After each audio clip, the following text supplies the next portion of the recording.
All right, we're on to In Carnuntum, Part 6. If at some point in your life you should come across anything better than justice, honesty, self-control, courage, than a mind satisfied that it has succeeded in enabling you to act rationally and satisfied to accept what's beyond its control, if you find anything better than that, embrace it without reservations. It must be an extraordinary thing indeed, and enjoy it to the full. But if nothing presents itself that's superior to the spirit that lives within,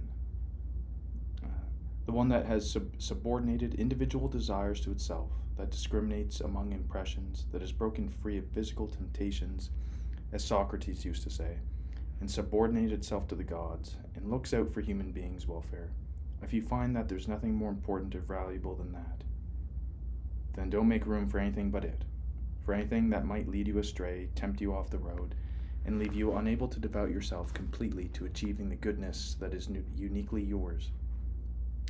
It would be wrong for anything to stand between you and attaining goodness, as a rational being and a citizen. Anything at all, the applause of the crowd, high office, wealth, or self-indulgence, all of them might seem to be compatible with, for a while, but suddenly they control us and sweep us away. So make your choice straightforwardly, once and for all, and stick to it. Choose what's best. Best is what benefits me. As a rational being, then follow through. Or just as an animal. Then say so and stand your ground without making a show of it. Just make sure you've done your homework first. That's the end of it. Yeah, there is in this, it's really can be almost boiled down to something that was said in earlier passages, where I'm going to read this section again and then get to what I'm saying. So, if at some point you should come across anything better than justice, honesty, self-control, courage, than a mind satisfied that it has succeeded in enabling you to act rationally and satisfied to accept what's beyond its control. If you find anything better than that, embrace it without reservations. And then he goes on to describe these other things. What he's getting at, though, is again these obstructions. Anything else that gets in the way of you viewing life and acting in a just way, with honesty, self-control, courage, acting rationally, accepting what's beyond your control and influence. Anything else is an obstruction to your mental well-being and your quality of life. That's really what he's getting at here. Because anything that comes between that is, as he would put it here, it stands between attaining goodness. And as he said in earlier passages, it's really these things that some people pursue solely for the sake of pursuing them, such as the joy, like fame, the joy of the crowd, or the applause of a crowd, high office. So just really so kind of power, I think, is what he's getting at. Wealth, self-indulgence, and now these things all have their time and place and can be very worthwhile and reasonable pursuits. But to pursue them, what he's saying here, without honesty or in a just way, and as somewhat as byproducts of living a good life, if you pursue them for the sake of pursuing them, then you're going to run into trouble potentially. There's always going to be somebody with, in a higher office than you. I guess unless you're the President of the United States or the Prime Minister of Canada or something. Someone's going to be wealthier than you. Someone's going to be able to self-indulge more than you with, various luxuries in life.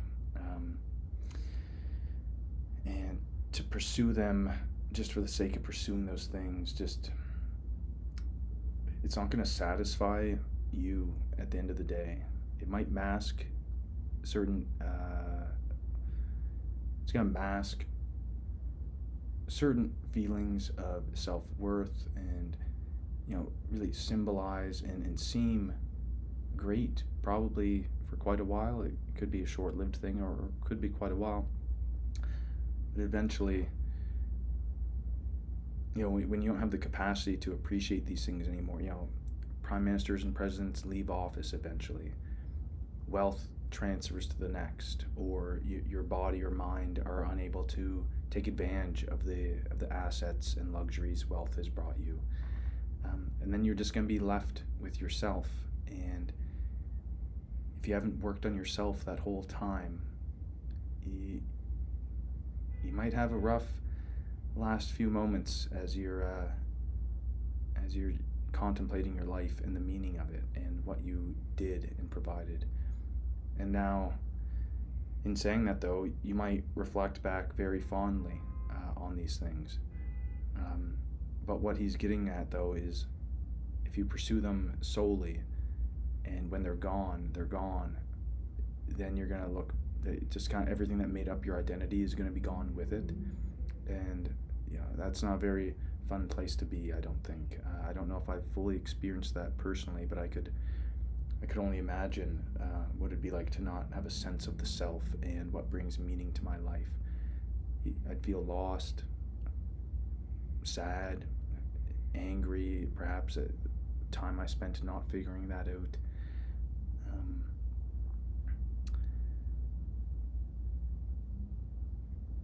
And what he gets at here though, so best is what benefits me, and me is in italics, and the me is your nature, you as an individual, and as a rational being. He's saying, and then follow through. So if what you want is to be richer than everybody on earth, and that's in your nature, I suppose that's a bit of a contradiction. Let me just think on this for a moment here. If that's in your nature, it's probably coming at the cost of other things. So normally wealth and true wealth is, you're able to corral the minds of other people and work together with other people, identify talents. That takes its own skill and learning. You have to get along with other people and be fair, or else they're probably not going to work with you. And then, two minds is better than one often for various projects. If you're just pursuing something like being the richest person ever at the expense of other people, I don't even know if you could ever attain that goal truly. He's saying here though, a follow through, like as a rational being, is what you really want, is it money and wealth, or is it the lifestyle that comes with it and spending time with family and friends that come with it? And so not to neglect those things along the way. Or else you might find yourself rich, but with few friends, or maybe you're finally rich enough to settle down, but that nobody wants to be with you, or not many people want to be with you, perhaps. Or maybe you have to question, are they with me because they love me, or are they with me because I'm extremely wealthy? My mind's going a little. Because I'm trying not to say the same things over and over and over again in these clips, but sometimes it's easier said than done. But he says here, as a rational being, then follow through, or just as an animal. So as he's said in earlier passages, just trying to go throughout life to obtain these things, these pleasantries and high status. Those are the ambitions of simply an animal. You can look at chimpanzees, some of our close relatives. Who's the leader of the troop? Who has the most bananas and the biggest territory? But eventually, all of those, the leaders of the troop, they all eventually get old, and they're either literally torn apart by their fellow troop that they once had underlings, or they're cast out and left for their own devices. I'm trying to think though.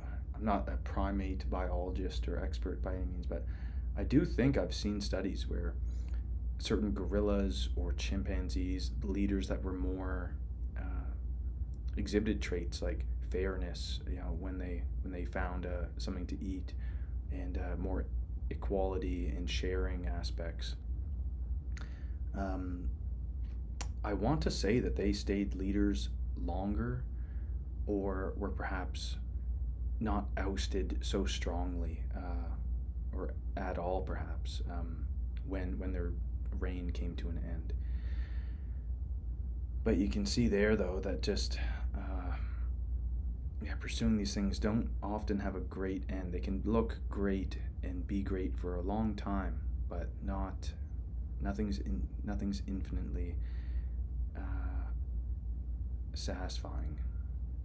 Except what he's saying here, though, is living by your values, and those values that people often regard as noble and worthwhile to pursue long term. It's being honest, being just, having self-control and courage. These things stand to last the test of time. So when you're reflecting on your life, you can say, I never made a deal that was extraordinarily unfair to somebody else, or took advantage of someone else unreasonably so. The love that I earned in life was real and not just superficial based on what I could provide other people, but also for my own worth I have as an individual. And then this last line, though, then say so and stand your ground without making a show of it. So again, go about it every day and just live your life like that, and happiness will find you. Happiness will find you and be with you. And it might not necessarily be happiness, but at least not all the time, especially when facing the trials and tribulations of life. But at least you can look back and know that you tried your best, honestly tried your best. And but then this last line here, though, just make sure you've done your homework first.